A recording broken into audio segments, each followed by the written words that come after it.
것이다. 우리가 사회주의 할 때는 뭡니까?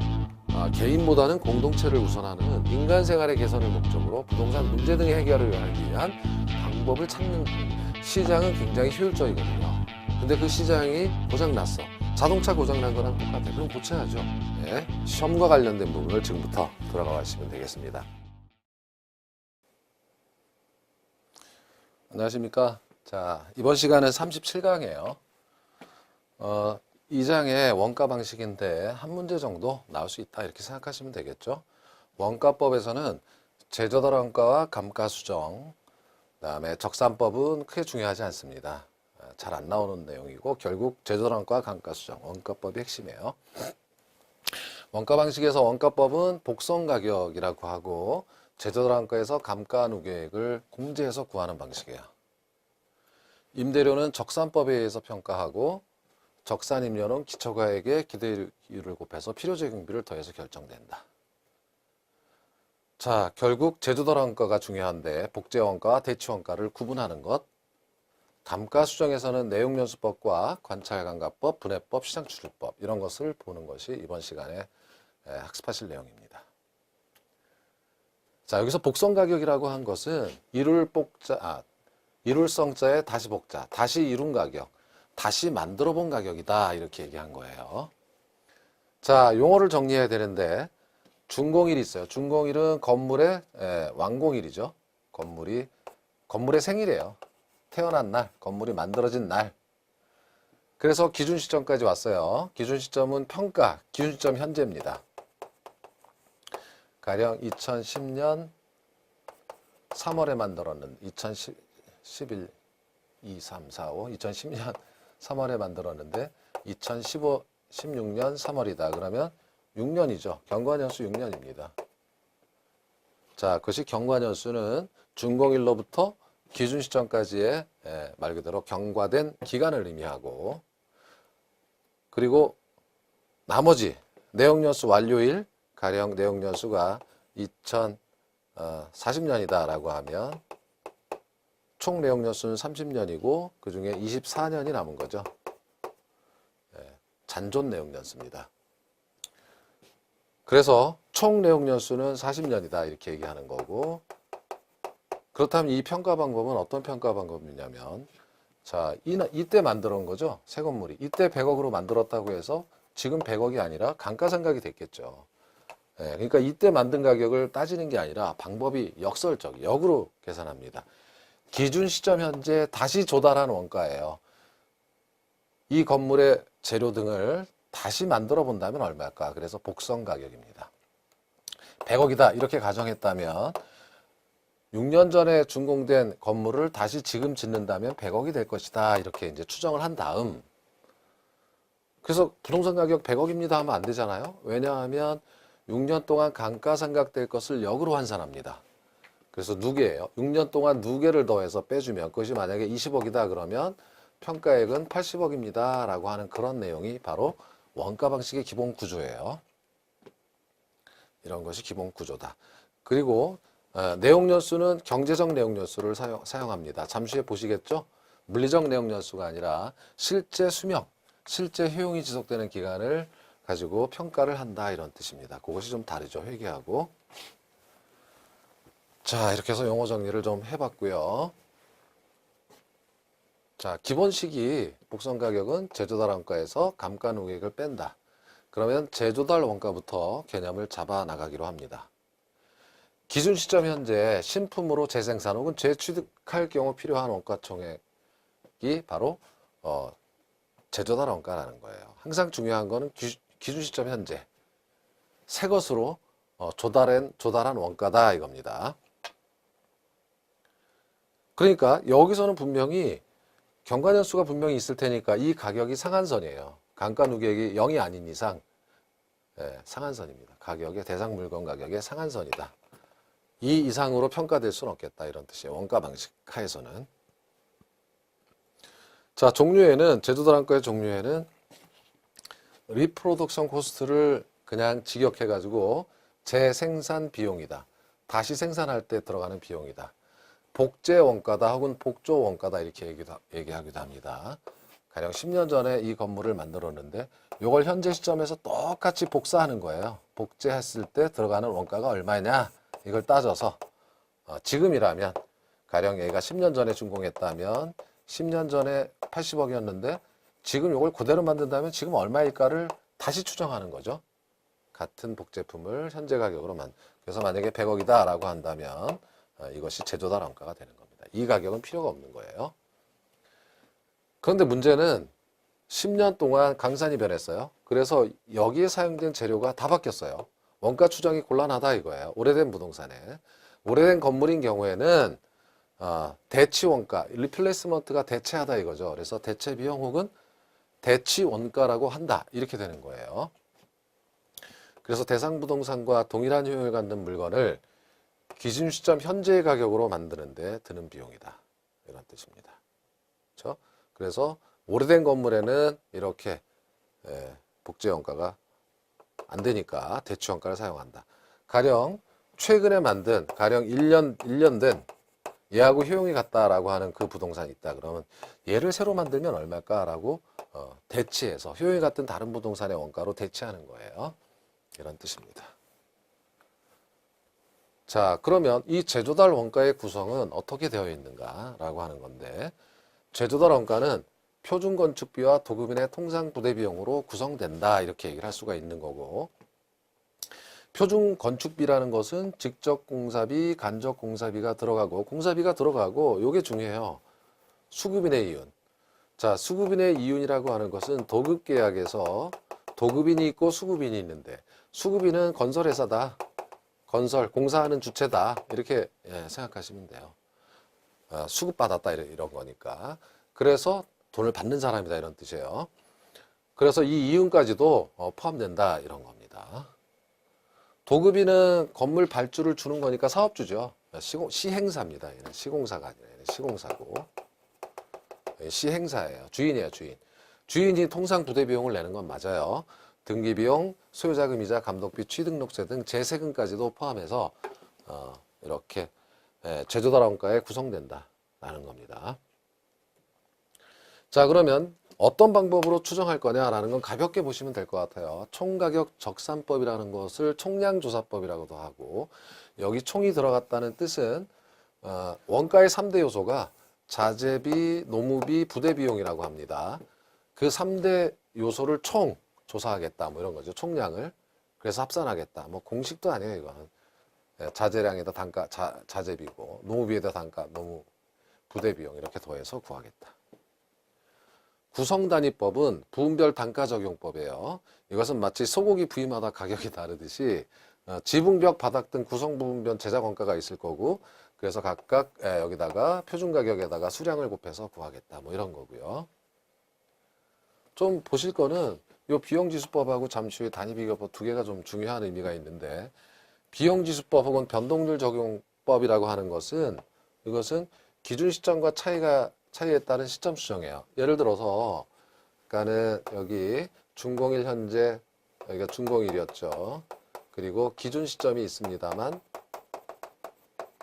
준공일 현재 원가를 사용하는 게 아니라고 했는데 이 경우는 사용할 수 있다는 거예요. 이 기간이 얼마 지나지 않았고 가령 여기가 100억이 들었다 이겁니다. 그런데 준공시 원가 건축비 변동률이 뭐 10% 올랐다 그러면 1.1을 곱해가지고 110억 이렇게 하는 경우예요. 그래서 이 경우는 이 기간이 얼마 길지 않았을 때 짧을 때는 이렇게 변동률을 적용할 수도 있겠다.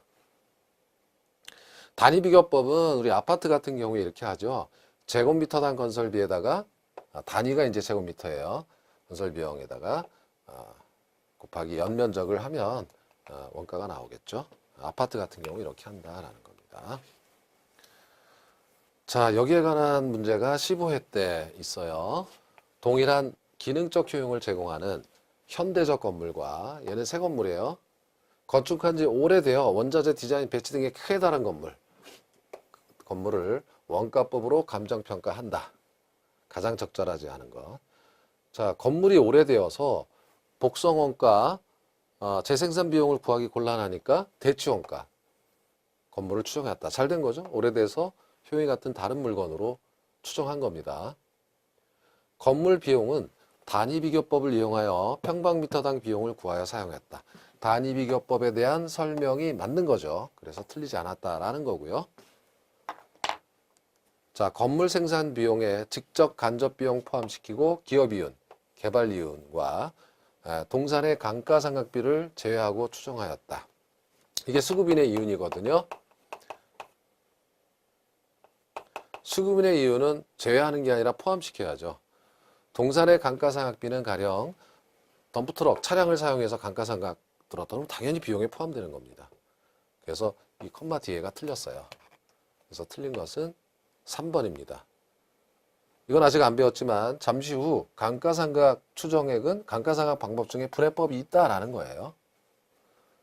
그리고 감가상각 추정액을 건물의 신규 비용 추정액에서 건물의 신규 비용 추정액이 제조달한 거고 감가상각 추정액이 감가 누계액이고 차감해서 건물 가치를 구하는 방법이 맞는 겁니다. 17회 원가법에 사용하는 제조달 원가 틀린 거. 제조달 원가는 신축 시점 현재. 신축 시점은 준공 시점이니까 이거 틀렸어요. 기준 시점으로 바꿔줘야 합니다. 그렇죠? 네, 소요되는 투하 비용이고. 자가건설의 경우에는 자, 자가건설은 수급인이 없잖아요. 자기가 하니까. 그러면 수급인의 이윤을 포함시켜야죠. 안 그러면 자가건설과 도급건설과 건물은 똑같은데 원가가 다르잖아요. 도급건설에 준해서 그러니까 수급인의 이윤이 있는 것처럼 가정하고 평가한다. 그래서 이게 맞는 겁니다. 대체원가를 이용하여 제조달 원가를 산정할 경우 이거 대체원가죠. 리플레이스먼트. 대체원가는 다른 효용이 같은 다른 해당 물건이 20년 돼가지고 건물이 이거 원가 못 구해. 원자인, 디자인, 배치 등이 크게 달라. 그래서 새 건물 1년 된 새 건물 가져다가 구한 거예요. 그럼 새 건물이기 때문에 기능적 감가 필요가 없습니다. 기능적 감가가 필요 없어요. 이거는 형의 구식화, 기능의 진부화인데 새 건물로 바꿨기 때문에 이 진부화가 다 여기에 반영돼 있어서 기능적 감가를 하게 되면 한 번 더 감가를 해주는 거예요. 2번 감가를 하는 거죠. 이미 진부화가 다 해결됐잖아요. 최신 건물로 대체해서 했기 때문에. 그래서 필요 없습니다. 수급인의 적정 이유는 포함되죠? 틀렸습니다. 복제원가는 동일한 효용을 가진 건축물을 신축하는데 소요된다. 복제원가 이거는 효용을 가진 동일한 효용을 가진 물건으로 바꾸는 건 대치원가죠. 복제원가가 아닙니다. 그래서 비교적 까다로운 문제였다 라고 생각하시면 되겠죠. 자, 20회는 계산 문제인데 계산 문제도 아닌 것이 여러분 흔들리게 만들어요. 숫자만 나오면 어지러워 죽겠어. 자, 건물은 10년 전에 준공된 건물이다. 대지 면적 필요 없어요. 연면적만 필요합니다. 토지는 원가법의 대상이 아닙니다. 건물만 평가하는 거예요. 공사비 내역이 직접 간접 공사비를 30만 원이고 합해서 그리고 개발업자 이윤, 수급인의 이윤을 더해서 36만 원. 근데 36만 원 단위가 1,000원이니까 공 3개 붙이라는 거죠. 3억 6천입니다. 그러니까 3억 6천에다가 나누기 1250. 제곱미터당 제조 원가니까. 그러니까 3억 6천 나누기 1250. 이렇게 하면 28만 8천 원이 나와요. 28만 8천 원 딱 찍어버린 순간 틀렸어요, 여기. 왜냐하면, 자, 10년 전에 건축비 지수가 100이었고, 이건 준공 당시고, 지금은 135. 그러니까, 곱하기 1.35를 해야 된다는 거죠. 35%가 올랐잖아요. 이렇게 하면은 38만 8,800원이 나와요. 1.85를 곱하면. 그래서 답이 1번이 되는 겁니다. 유사한 문제는 반복이 되게 돼 있다. 결국 같은 문제입니다. 똑같은 문제죠. 숫자만 다르고. 자, 공사비계가 3억 원이고 개발업자 이윤을 통해서 4억 원. 이게 33이고 그 다음에 개발업자 이윤 7천만 원 더해가지고 4억 원이 총 공사비입니다. 자, 그러면 제곱미터당 부활했으니까 4억 원을 1450으로 나누면 되는 건데, 그럼 제곱미터당 원가인데, 근데 이게 준공 당시니까 건축비 지수가 145로 올랐어. 100에서 145로. 100분의 145, 즉 1.45. 45% 오른 거야. 곱하면 답이 되고, 단순한 계산 문제죠. 이렇게 하면 40만 원이 나옵니다. 자, 이것이 제조달 원가에 관한 내용이었고, 이제 감가수정에 관한 내용으로 가보기로 하죠. 자, 요건 이제 감가수정이에요.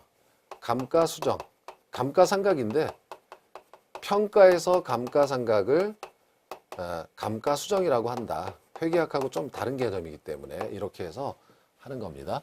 감가 누계액이라고 한 이유는 매년의 감가수정액을 더했다 이거예요.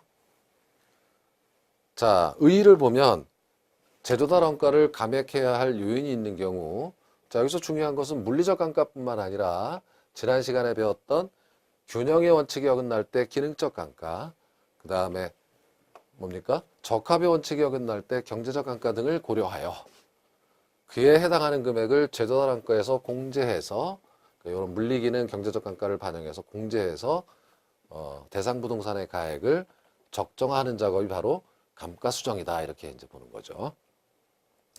자, 물리적 감가 요인은 사용으로 인한 마멸, 파손, 시간경과 자연적 작용에 의한 노후화 이런 손상 등을 의미하고 물리적 내용 연수를 말하는 거고, 기능적 감가 요인은 자, 이거 균형의 원칙 생각나시죠? 균형의 원칙에 의해서 건물과 부지의 부적합, 설계 불량, 지난 시간 형의 구식화, 설비 부족, 능률 저하 이런 것 등은 기능적 내용 연수다 이렇게 얘기를 하는 거예요. 이것은 치유 가능한 것도 있고 치유 불가능한 것도 있어서 이렇게 나눌 수가 있다. 치유 가능과 치유 불가능으로 나눌 수가 있다라는 거죠. 마멸되고 파손된 거 치유 가능한 것도 있고 뭐 이런 거죠. 형의 구식화 이런 걸 새거로 바꾸기가 불가능하면 치유 불가능한 감가다 이렇게 구분해 볼 수 있다 이겁니다. 자, 경제적 감가는 적합의 원칙과 관련돼 있어서 경제적 요인 아까 인근지역 쇠퇴. 인근지역이 쇠퇴하면 시장성이 감퇴하잖아요. 적합의 원칙이 어긋나잖아요. 자, 이건 이런 뜻이에요. 20층짜리 빌딩이 있는데 전에는 엄청 좋았어요. 여기가 인구가 100만이었다. 그런데 여기가 오래되면서 신도시로 다 나가버렸어. 그래서 10만만 꼴랑 남았어요. 그러면 이거는 뭡니까? 시장성에 어울리지 않게 과대 개량된 부동산이 된 거예요. 인근지역 쇠퇴 때문에. 자, 인근 환경과 외부성의 문제, 시장성 감퇴, 어울리지 않는 토지 이용의 침입, 외부 효과 혹은 시장성 이런 것 등은 다 적합의 원칙에 어긋난 거죠. 경제적 내용 연수다. 그래서 중요한 것은 실제 경제적 내용 연수를 사용한다는 거예요. 이 경제적 내용 연수는 부동산의 물리적 수명이 아니라 실제 효용, 실제 수명입니다. 실제 효용이 지속되는 실제 수명이기 때문에 얘를 사용한다. 경제적 내용 연수는 외부적 요인이기 때문에 경제적 감가는 치유 불가능한 감가만 존재해요. 치유 가능한 게 없어요. 그렇다고 인근 지역을 사람들 끌어모을 수도 없고 외부 환경을 고가도로 들어왔다 그거 파괴해버릴 수도 없고 치유 불가능한 감가만 존재합니다. 자, 그래서 일반적으로 내용 연수는 이렇게 되겠죠. 물리적 내용 연수가 가장 길고 그 다음 기능적 내용 연수, 경제적 내용 연수가 되겠죠. 자, 평가에서는 경제적 내용 연수를 사용하는 겁니다. 부동산의 효용이 존속할 것으로 예측되는 기간을 의미하니까 일반적으로 내용 연수 기기는 이렇게 될 것이다 라는 거고요. 자, 감가수정하는 방법이 있는데 감가수정 방법에는 내용연수법과 아닌 것이 있어요. 내용연수법에서는 정액법, 정액이라고 하는 것은 매년 감가액이 일정하기 때문에 균등하게 생각하기 때문에, 정률법이라는 것은 매년 감가액이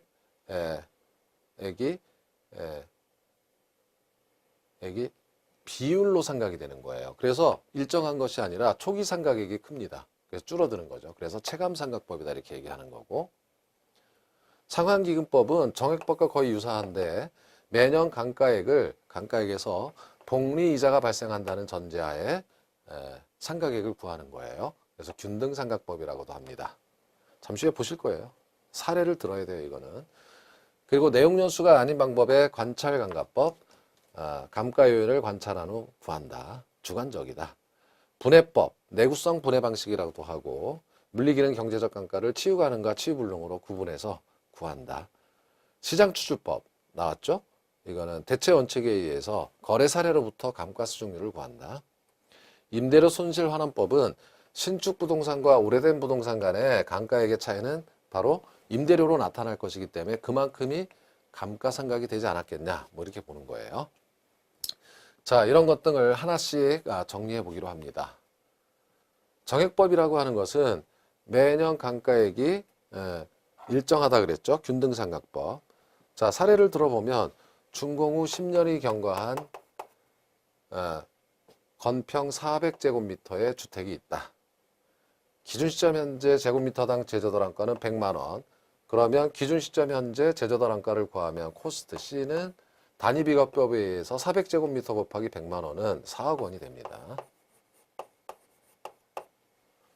잔존 경제적 내용연수는 40년이며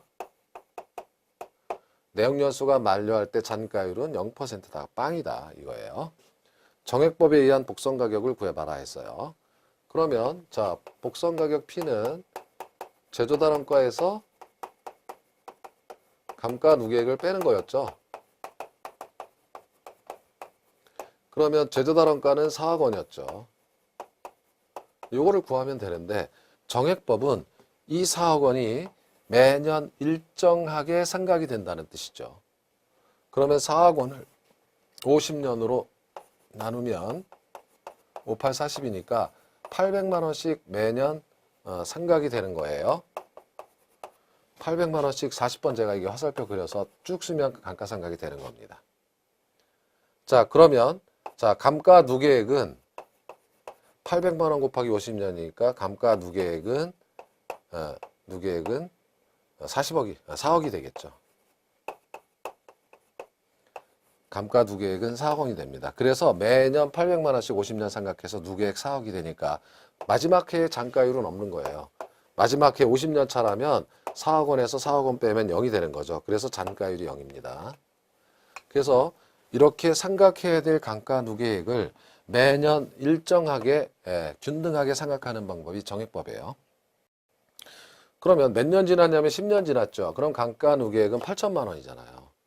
10년 800만 원씩 10년이니까 8천만 원을 빼게 되면 그러면 답은 3억 2천만 원이 되더라. 이렇게 되는 거죠. 이렇게 해서 구하는 방법이 정액법이다. 자, 그래서 이 정액법은 매년 상가격이 일정할 것으로 예상하는 건물 등에 활용된다. 뭐 이런 뜻이고요. 근데 정률법은 이것은 이제 정액이 아니라 비율이에요. 가령 우리 사례를 한번 보면 제조단가가 1억 원이에요. 1억 원인데 복선 가격을 구해봐라. 3년 차. 경과연수가 3년이니까. 그러면 자 1억 원에다가 1억 원이었는데 1년 차는 첫 번째는 잔존가액이 1억이고 1억 그대로 남았고 1억에 10%를 곱하면 1,000만 원이죠. 1,000만 원이 상각되니까 평가액은 9천만 원이 됩니다. 그럼 2년 차는 이제 9천만 원만 남았죠. 그럼 9천만 원에 10%를 곱하면 900만 원이 상각이 됐죠. 그러면 8,100만 원이 됩니다. 2년차 평가액이에요. 즉 다시 말해서 정률이라는 것은 이 상각률이 매년 일정하다 이거예요. 3년차까지 해봐. 3년차는 8,100만 원 남았고 또 곱하기 10%예요. 그럼 810만 원이고 네. 그죠? 그래서 8,100만 원에서 810만 원을 빼면 7,290만 원이죠. 이게 답이에요. 3년차. 그래서 보시면 정률이지만 상각률은 매년 일정하지만 어떻게 됩니까? 상각액은 체감하죠. 이게 상각액이에요. 그래서 체감상각법이에요. 초기 상각액이 크고 시간이 갈수록 상각액이 줄어드는 거죠. 그래서 체감상각법이다 이렇게 얘기하는 겁니다. 이것은요. 기계 설비 등과 같은 초기 상각액이 큰 물건에 적용될 수 있겠죠. 근데 이제 이걸 이렇게 하지 말고 그냥 공식이 있다 이거예요. 복선가격 P는 공식을 써보면 복선가격 P는 복리는 어떻게 됩니까? 1 플러스 R에 N승 뭐 이렇게 돼 있죠. 제조다람가 곱하기.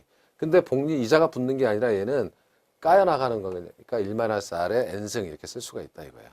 이제 R 대신 K는 상각률이라고 하면 이렇게 쓴다는 거야. 다시 말해서 1억이고 1 상각률이 0.1에 3년 차니까 3승하면 쉽게 구할 수 있다 이거예요. 그래서 0.9의 3승은 0.729니까 7,290만 원 이렇게 된다는 거죠. 그래서 체감상각법. 자, 상환기금법이라는 것은 자, 이건 이래요.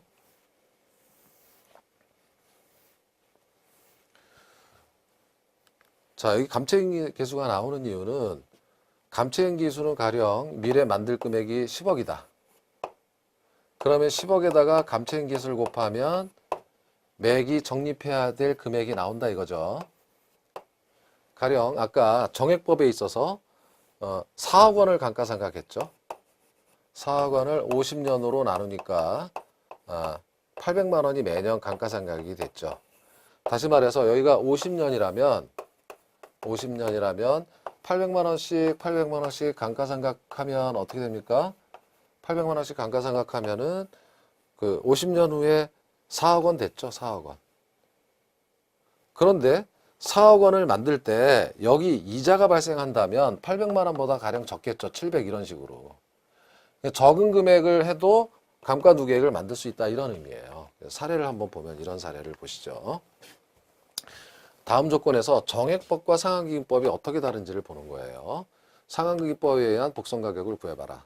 정액법 먼저 구해보면 정액법은 쉽죠. 지금 보면 자 경과년수가 5년이고요. 잔존경제적 내용연수가 10년이니까 총 15년짜리예요. 15년짜리. 제조단원가는 2억 원이에요. 기준시점 현재 2억 원. 이렇게 됐어요. 그런데 중요한 것은 잔가율이 10%라는 거죠. 여기 잔가율이 10%라는 것은 이 2억 원 중에 2천만 원이 남아있다는 거예요. 10%. 그러면 만들어야 될 누계액은 마지막까지 만들어야 될 금액은 1억 8천이죠. 1억 8천만 만들어주면 되는 거예요. 그쵸? 1억 8천만. 그러면 1억 8천 2억에서 1억 8천 빼 2천만 원 잔가 맞잖아요. 마지막 해. 근데 이제 5년이 경과됐으니까 이거를 매년 상각액은 어떻게 됩니까? 매년 감가 수정액은 15년으로 1억 8천을 나누면 됩니다. 그쵸? 그럼 매년 1,200만 원이 나오죠. 계산해왔어요. 못 외워서 1,200만 원. 그런데 몇 년이 지났습니까? 5년이 지났죠. 그럼 감가 누계액은 얼마냐면 곱하면 6천만 원이 돼요.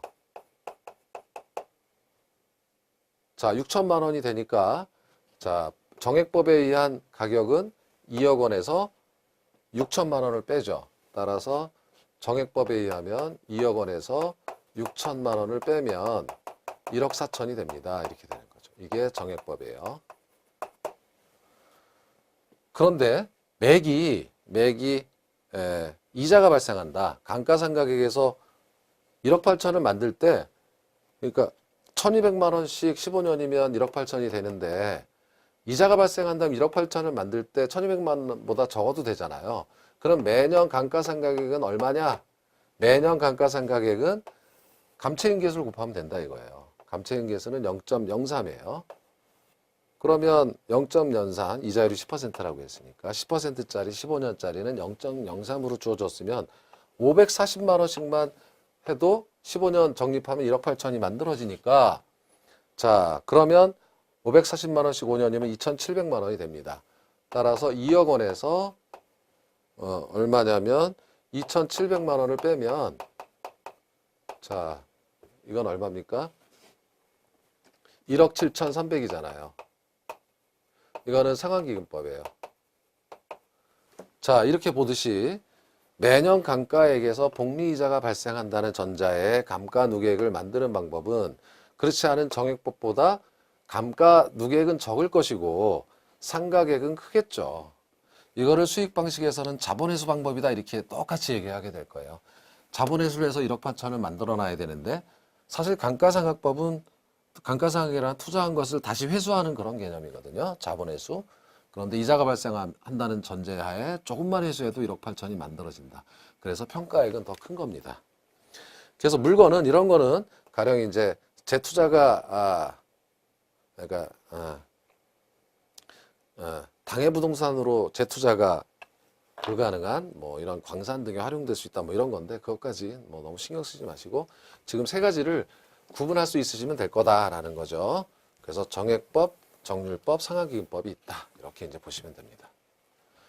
자, 그런데 문제는 내용연수법 지금 여기까지 보신 세 개의 문제점이 딱 건물이 완공되는 순간 내용연수가 정해져 있는 겁니다. 가령 똑같은 건물이다 그럼 너 수명 20년이네 하고 정해놓았다는 거예요. 그리고 20년인데 5년 지났지? 그러면 5년 지났으니까 5년 동안 감가 누계를 공제해서 평가가 같아지는 건데 문제는 뭐냐면 자동차 보세요. 2000년에 생산된 이 AB 자동차가 생산 연도가 같아서 가격이 같은가라는 건 또 아닌 거예요. 왜냐하면 A 자동차는 관리 못했어요. 얘는 관리 잘했어요. 그럼 수명이 달라져요. 어떻게 관리하느냐에 따라서.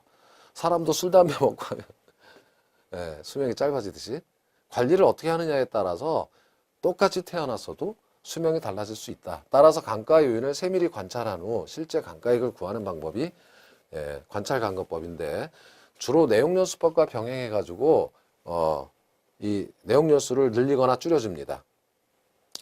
너는 관리를 못했으니까 그냥 20년 앞으로 남은 잔존 내용연수가 15년인데 5년 지났으니까 그죠? 너는 14년밖에 못하겠구나. 너는 내용연수 늘려줄게.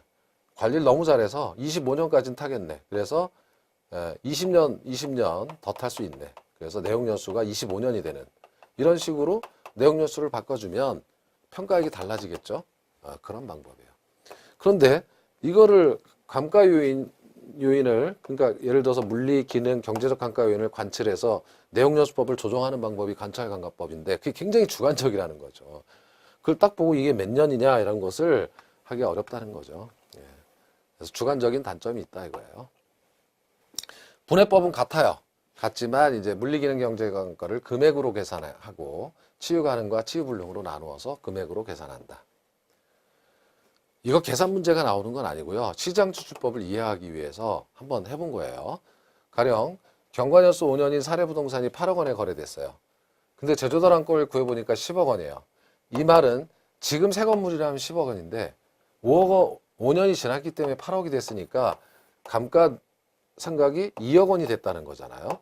이걸 발생감가라고 해요. 발생감가 수정액. 매매를 통해서 발생한 거예요. 사례부동산 이미 거래가 됐으니까. 그럼 몇 퍼센트입니까? 새 건물일 때 가격 10억 원에서 2억이니까 20%가 날아간 거죠. 이걸 발생감가 수정률이라고 해요. 그래서 발생감가 수정률을 거래 사례로부터 구한 겁니다.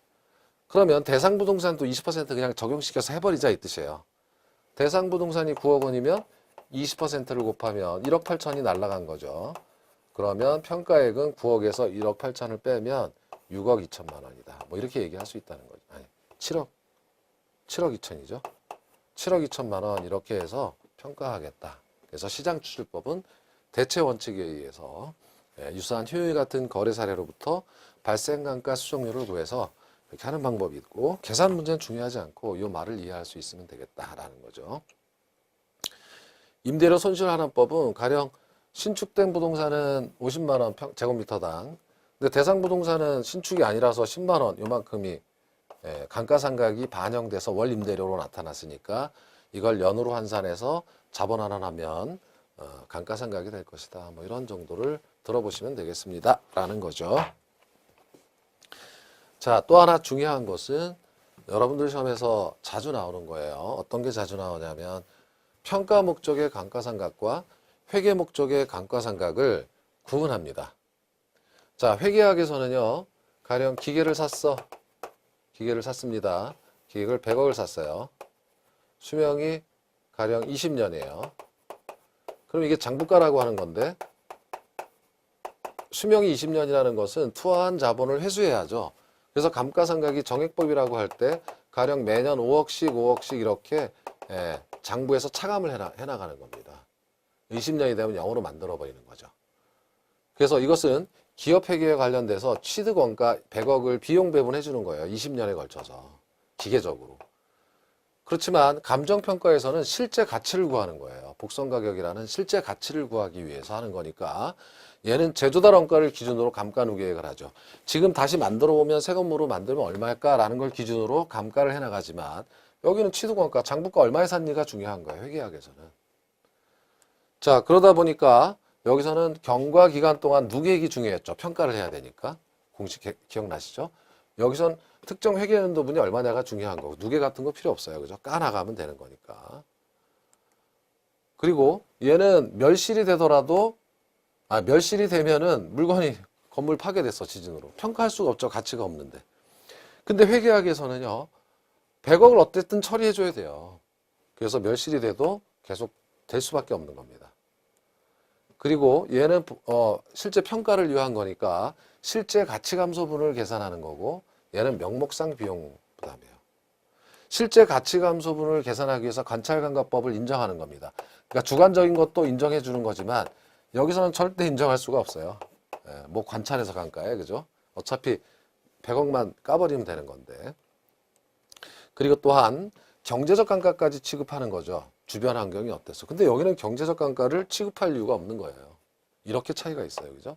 까면 되는. 주변 환경에 따라서 이게 뭐 달라지는 거 없어요. 그리고 자, 토지에 대해서도 감가상각이 됩니다. 왜냐하면 이건 경제적 감가가 가능하기 때문에 그래요. 그렇죠? 그런데 토지에 대해서는 상각이 인정 안 되죠. 토지는 수명이 있는 게 아니잖아요. 사놓고 그대로 가는 거니까. 그런데 여기서는 상황이 변한다면 주변 환경이 오염된다면 경제적 감가상각도 가능한 겁니다. 그래서 이렇게 두 가지를 구분하시는 것 중요하다 그랬어요. 자, 문제로 해결해 보죠. 감가수정 방법이 아닌 것은 내용연수 기준, 물리기는 경제적 외부적 감가액을 구해 합산하는 방식, 이거는 분해법 이런 거죠. 이거는 3번은 시장추출법, 4번은 내용연수법이고 건물자녀법은 이건 수익환원법, 수익 방식이에요. 그래서 5번이 틀렸습니다. 자, 틀린 거. 감가수정 방법 중 정액법은 계산이 가장 간편하나 실제 감가와 일치하지 않는 단점이 있기 때문에 관찰감가법과 병행. 건물과 구축물. 감가수정은 취득가격을 유출하는데 반해야 감가상각은 제조달. 바뀌었죠 이거? 바뀌었습니다. 2번이 틀렸습니다. 자, 경제적 감가 요인에 대한 사례고 상환기금법은 내용요소가 만료하는 때의 감가 누계 상당액과 그에 대한 복리계산 이자 상당액을 포함하여 당해 내용 연수로 하는. 말은 어렵지만 아까 우리 계산해봤죠. 그래서 이자가 발생한다는 전제하에 구하는 방법이고 감가수정은 감찰감가 인정하지만 감가상각은 인정하지 않습니다. 라는 거죠. 자, 16회. 자, 맞는 것으로만 묶은 거. 회계목적 감가상각은 취득가격 기준, 감정평가는 제조도란가. 맞는 거죠. 자, 회계목적 감가상각은 관찰감가를 인정하나, 인정 안 하죠. 감정평가는 인정하고. 틀렸어요. 정률법에서 매년의 감가상각액은 첫 해가 가장 크고 해가 갈수록 점차 줄어들죠. 이거 맞았어요. 그러니까 기억 디귿은 맞았고 리을 감가수정에서 감가 요인은 일반적으로 물리기는 경제적 요인으로 구분할 수 있는 거고요. 감가수정할 때 내용연수는 경제적 내용연수를 사용한다 그랬죠. 그러니까 기억 디귿 리을만 맞는 거예요. 어디 갔나? 여기 5번이네요. 그렇죠? 이렇게 해결하시고 자 18에 옳은 것은 맞나요? 옳은 것은 감정평가의 감가수정은 취득원가에 대한 비용 배분. 이 틀렸네. 이거 회계죠. 회계 목적 바뀌어 있어요. 비슷하게 계속 나오죠. 관찰감가법은 이게 주관적이잖아요. 관찰에서 굉장히 주관적인 문제가 있고 동일한 내용연수의 부동산이라도 건축 방법, 관리 및 유지 상태 등에 따라 감가의 정도가 달라지기 때문에 관찰감가가 필요한 겁니다. 이거는 맞는 거예요. 정률법에 의한 연간 감가액은 체감하고 정액법은 일정합니다. 바뀌어 있어요. 경제적 감가 요인에는 인근 지역 세태까지는 맞지만 설계불량, 설비 부족은 기능적 감가잖아요. 이거 균형의 원칙과 관련되어 있는 것으로서 그래서 3번만 맞습니다. 24회는 되게 쉽네요.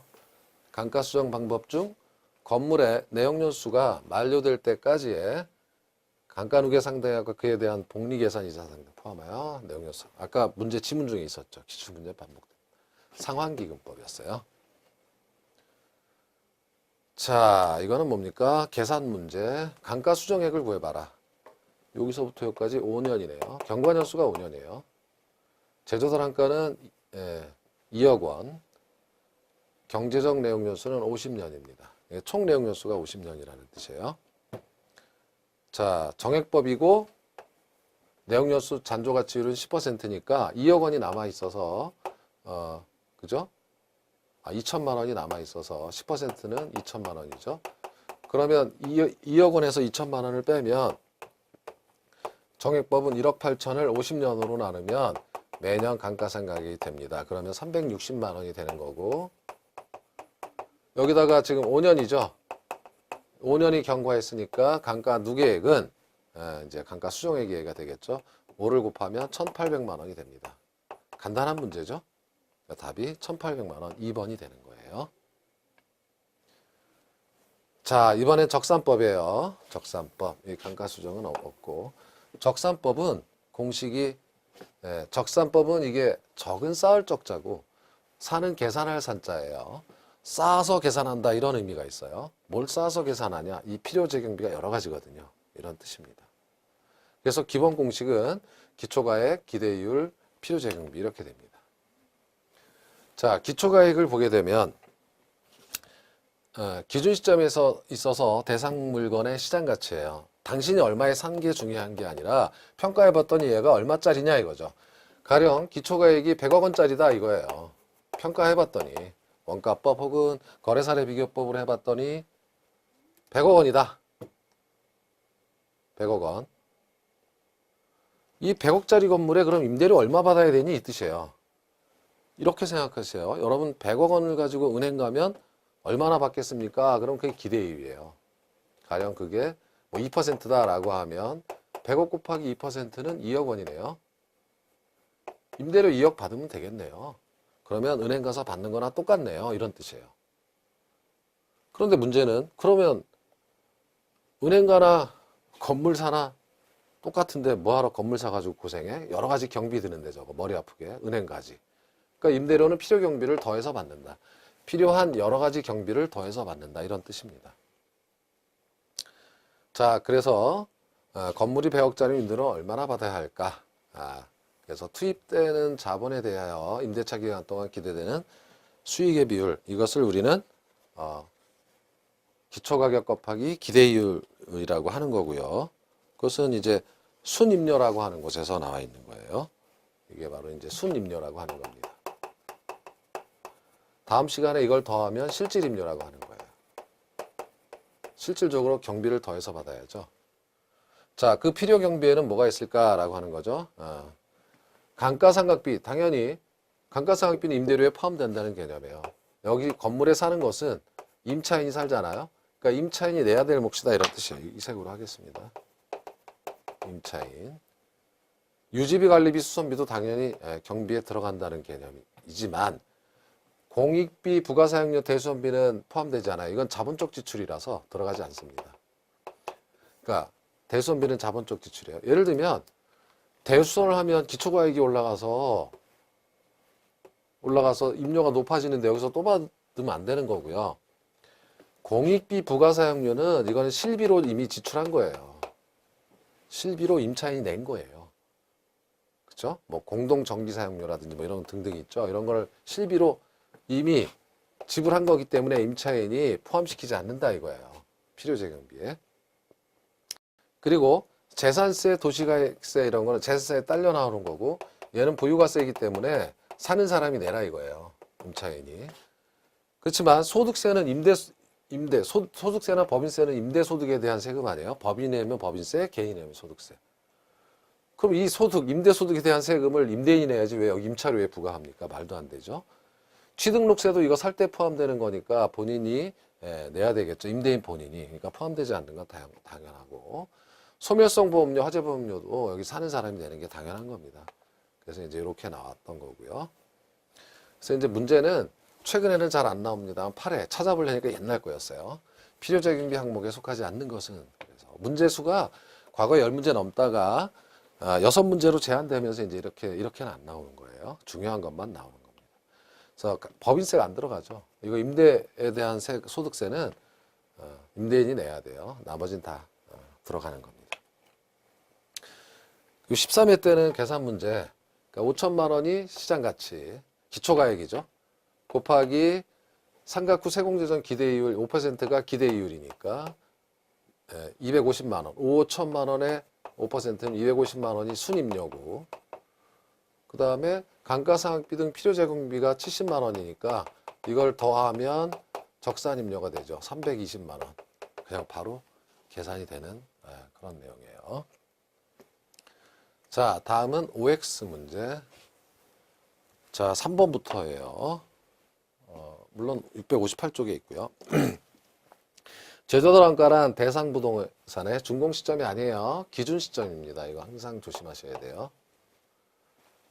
자, 그 다음에 재생산 비용에는 직접 간접 공사비 통상 부대 비용 포함되고 수급인의 이윤 포함되지 않는다 해서 틀렸죠. 수급인의 이윤, 개발 이윤 포함됩니다. 상환기금법에 의한 감가수정액은 정액법에 의한 감가수정액보다 작죠. 이자가 발생하니까 수정액이 작습니다. 평가액은 크고요. 적산임료를 구하기 위한 필요제공비에는 양도세 안 들어가고 공익비 안 들어가고 부가사용료, 대손비 다 안 들어가요. 다 틀렸네요. X입니다. 틀린 게 하나도 맞는 게 하나도 없네요. 자, 이렇게 해서 이번 시간에는 원가 방식에 대해서 알아봤고요. 다음 시간에는 출제 빈도가 가장 높다고 볼 수 있는 비교 방식, 그것도 계산 문제가 자주 나와요. 시장접근법에 관해서 살펴보도록 하겠습니다. 이번 시간도 고생 많으셨습니다. 고맙습니다.